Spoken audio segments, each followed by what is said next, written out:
गुरुर्ब्रह्मा गुरुर्विष्णू गुरुर्देवो महेश्वरा गुरुर साक्षात परब्रह्म तस्मै श्री गुरुवे नमः. काय आहे हे जीवन काय आहे, हे शरीर काय आहे, हे जग काय आहे, हे कशासाठी आहे, मी कोण आहे, मी कोठून आलेलो आहे, मी इथे कशा करता आलेलो आहे, याचा सारासार विचार करून आपणच आपले उत्तर स्वतः शोधण्याचा प्रयत्न म्हणजेच साधना सेवा सत्संग म्हणजेच ब्रह्मज्ञानाने युक्त केलेली ही ब्रह्मक्रिया. या सर्व क्रियांना नाव आहे ब्रह्मक्रिया. ब्रह्म म्हणजे सर्वोत्तम सर्वश्रेष्ठ. आपण दिवसभर काही ना काही क्रिया करतो. काही शारीरिक क्रिया असतात, काही मानसिक क्रिया असतात. शरीर माध्यम खलू धर्म साधनम. शरीर जर तुमच्याजवळ स्वस्थ नसेल तर तुम्ही आमदार असा, खासदार असा, महाराष्ट्राचे उपमुख्यमंत्री असा, एका क्षणात होत्याचं नव्हतं होऊन जातं. आणि म्हणून जोपर्यंत हे शरीर आहे, मी असं म्हणेल, जोपर्यंत या शरीरात प्राण आहे, जोपर्यंत तुमच्या शरीरात श्वास आहे, तोपर्यंत तुम्ही तुमच्या सर्व इच्छा, तुमच्या सर्व डिझायर पूर्ण करू शकला पाहिजे. Because your desire is your responsibility. माझी इच्छा ही माझी जबाबदारी आहे. मला भारताचा पंतप्रधान बनायचंय, मला प्रयत्न करायला लागतील. मला चांगलं डॉक्टर बनायचंय, मला प्रयत्न करावे लागतील. कोणी आयतं बसून मला देणार नाही. आणि म्हणून मी सांगतो, पुरुषार्थाने मला जे हवं ते सगळं प्राप्त करून घेण्याचा माझा जन्मसिद्ध अधिकार आहे आणि तो मी मिळवणारच. मग जे मला हवं ते प्राप्त करण्यासाठी हे शरीर तर चांगलं पाहिजे. आणि म्हणून आरोग्य health is wealth. Health is wealth. आणि या शरीराला सुदृढ ठेवण्यासाठी मेडिकल सायन्स आहेच. पण दुर्दैवाने सांगावं असं वाटतं की मेडिकल सायन्स अपूर्ण आहे, कारण हे फक्त शरीराचा विचार करतं. पण माझं व्यक्तित्व म्हणजे फक्त हे शरीर नाही, शरीराच्या पलीकडे मन आहे आणि मनाच्या पलीकडे आत्मा आहे. मी कायम उदाहरण देतो, जसं हा मोबाईल व्यवस्थित फंक्शन त्याचं वर्किंग करण्यासाठी हार्डवेअर आहे, त्याच्यामध्ये सॉफ्टवेअर आहे आणि एक बॅटरीचा सोर्स आहे. आणि तिघ गोष्टी जर व्यवस्थित कार्य करतील तरच हा मोबाईल व्यवस्थित कार्य करेल. अगदी तसंच हे शरीर म्हणजे हार्डवेअर आहे, याच्यातलं मन म्हणजे सॉफ्टवेअर आहे आणि याच्यातला आत्मा म्हणजे तुमचा एनर्जीचा सोर्स, तुमची बॅटरी आहे, बॅटरी. आणि या तिघही गोष्टी व्यवस्थित मेंटेन केला जो करेल तोच यशस्वी होईल. आणि म्हणून नुसतं हे शरीर मी चांगलं मेडिकल सायन्सच्या माध्यमातून ठेवेल नाही, उपयोग नाही. तुमचं मन सुद्धा निरोगी असलं पाहिजे आणि तुमच्याजवळ ऊर्जा असली पाहिजे. नुसतं शरीर आणि मन निरोगी असून चालणार नाही. तुमच्याजवळ जर ऊर्जा नसेल तर ऊर्जाहीन जीवन जगण्यात काय अर्थ आहे. आणि दररोज स्वतःला ऊर्जान्वित करण्यासाठी हा प्राणायाम आहे. प्राणो का आयाम. पहिले आपण भस्त्रिका प्राणायाम केला. भस्त्रिका प्राणायाम याच्यात काय होतं, चित शक्तीचं रूपांतर प्राणशक्तीमध्ये होतं. आणि हीच प्राणशक्ती 72,000 नाड्यांपर्यंत पोहोचवली जाते कपालभाती प्राणायामाच्या माध्यमातून. कपालभाती कसा आहे, सोपा आहे.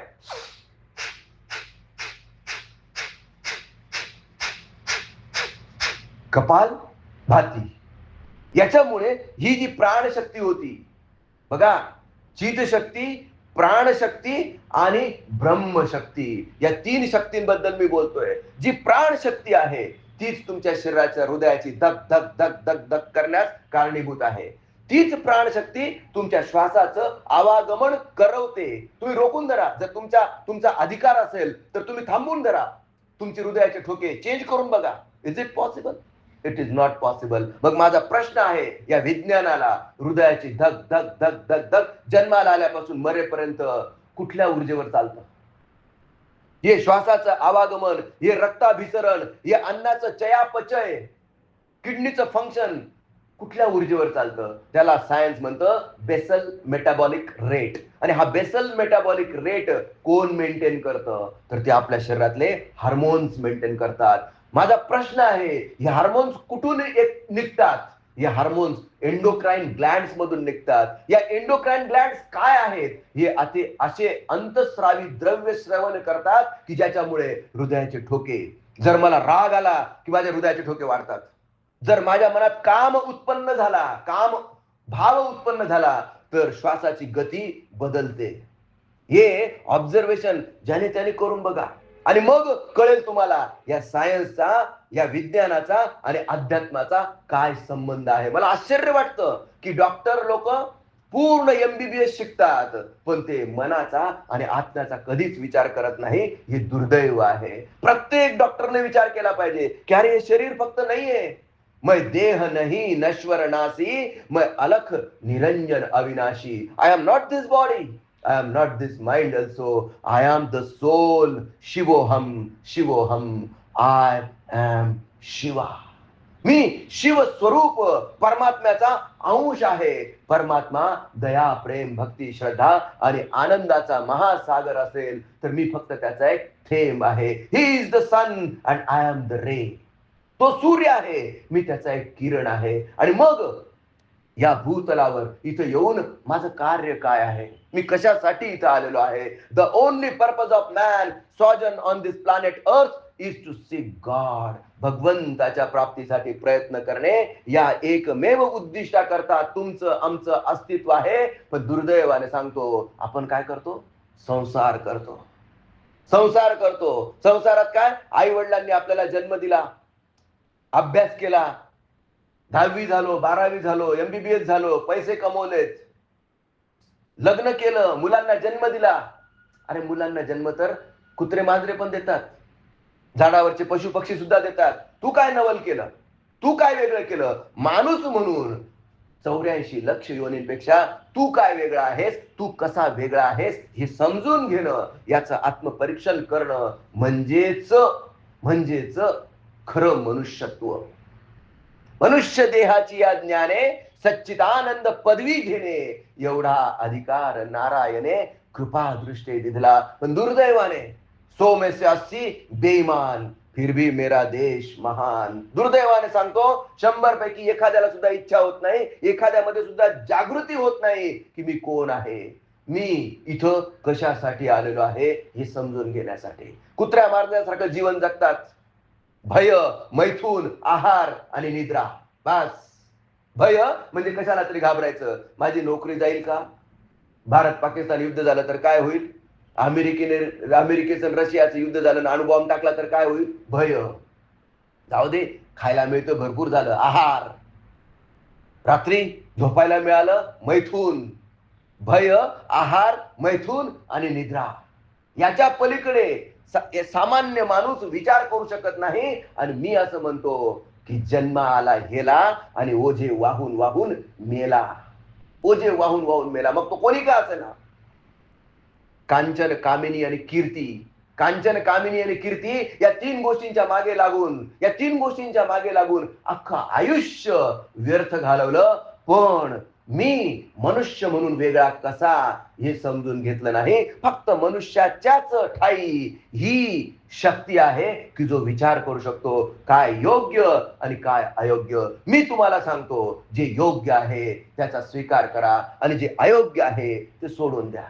प्रत्येक श्वासाबरोबर दया, प्रेम, भक्ती, श्रद्धा आणि आनंद आत गेला पाहिजे. आणि काम, क्रोध, मद, मोह, मत्सर, ईर्ष्या, द्वेष, आळस आणि प्रमाद बाहेर सोडून दिला पाहिजे. एक दिवसात ही गोष्ट घडत नाही, पण एक दिवस नक्कीच घडते. सतत अभ्यास बनत बनत बन जाय.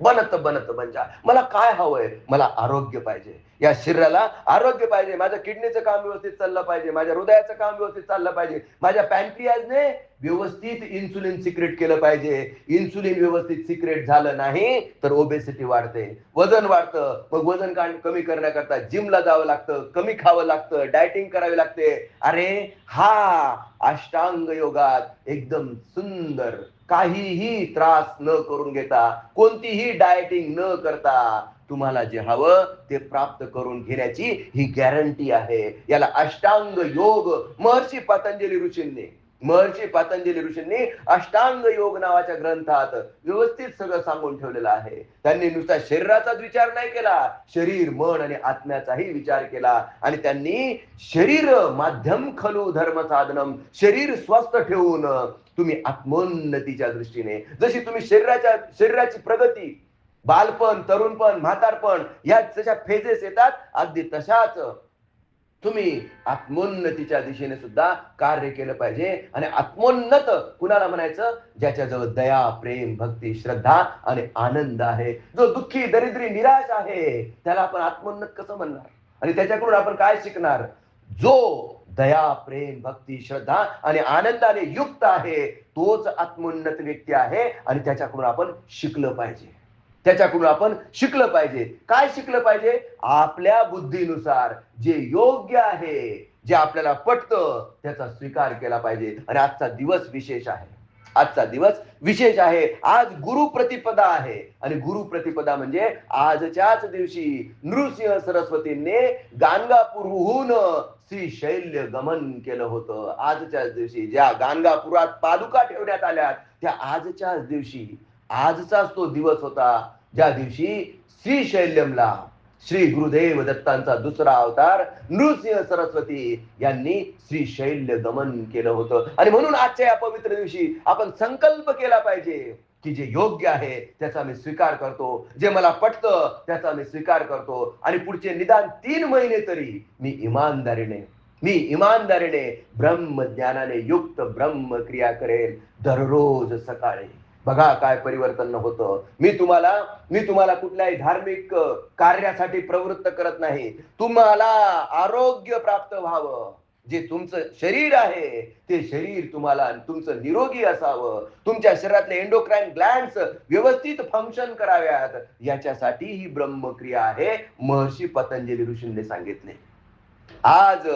आज माझ्या मुखातून ती पडत असेल, हो, मी फक्त नळाचं तोंड आहे, नळाची तोटी आहे. मुख्य पाणी जे इथून येतंय, जो ब्रह्मरस येतोय, तो या गुरु परंपरेतून येतोय. आणि ही गुरु परंपरा तुम्हाला अभिवचन देते, तुम्हाला गॅरंटी देते की तुम्हाला तुमच्या भौतिक जीवनात समृद्धी प्राप्त होईल, आरोग्य प्राप्त होईल, तुम्हाला तुमच्या मानसिक जीवनात मनाची शांतता प्राप्त होईल, आणि आध्यात्मिक जीवनात अखंड आनंद, परम आनंद, सच्चिदानंदाचे तुम्ही धनी व्हाल. फक्त सतत अभ्यास बनत बन जाय. जेव्हा आपण भस्त्रिका, कपालभाती आणि 3 नंबरचा अनुलोम विलोम प्राणायाम करतो, तेव्हा ही सगळी प्राणशक्ती इडा, पिंगला आणि सुषुम्ना या नाड्यात सर्वांमध्ये इवन डिस्ट्रीब्यूट होते, म्हणजे बॅलन्स केलं जातं. आणि बॅलन्सिंगचं काम म्हणजे अनुलोम विलोम प्राणायाम. जसा आपण केला,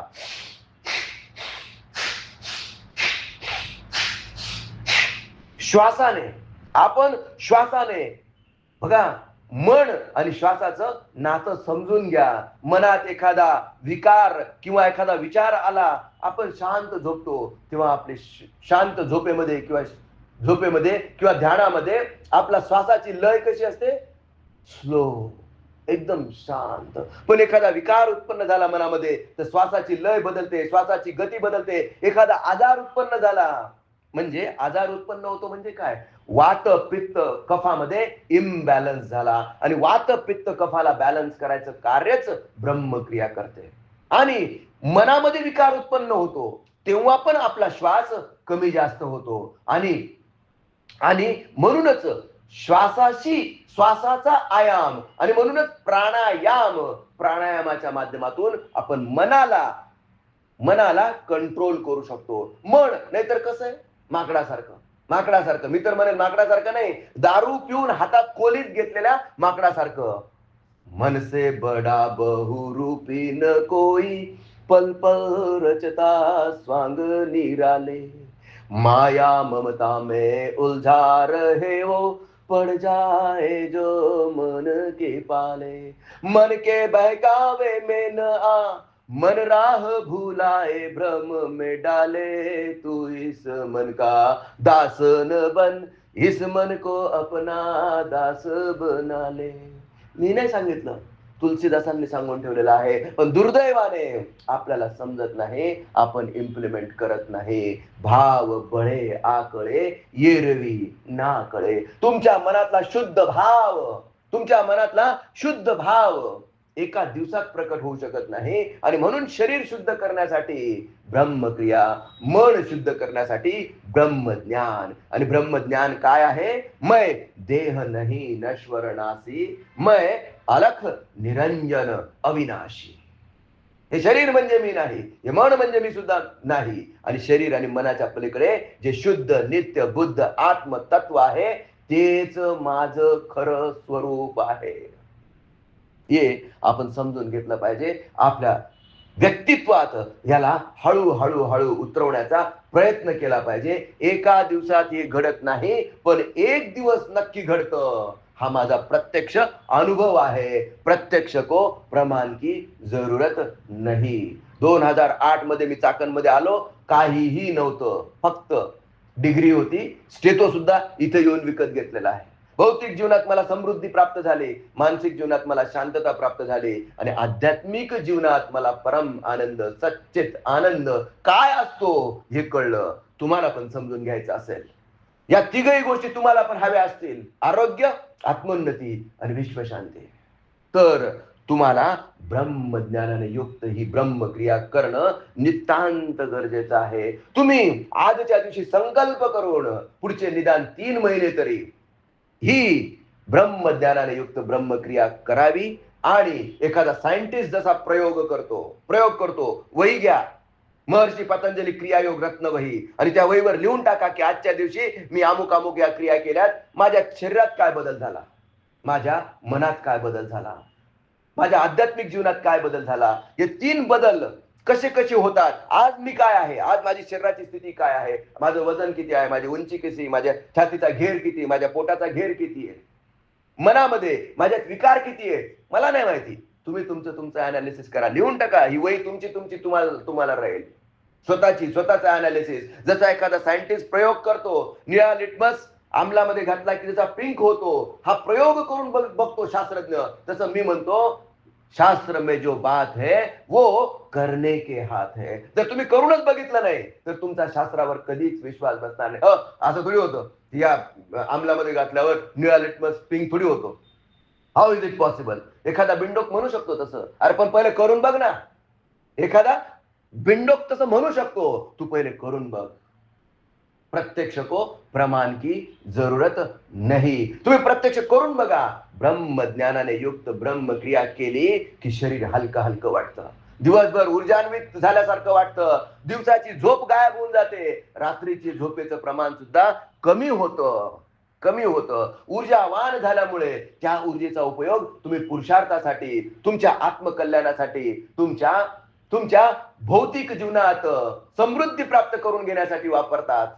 आणि मग बाकीचे लोक तुमच्याकडे बघून म्हणतात की यार, याचं व्यक्तित्व काहीतरी वेगळंच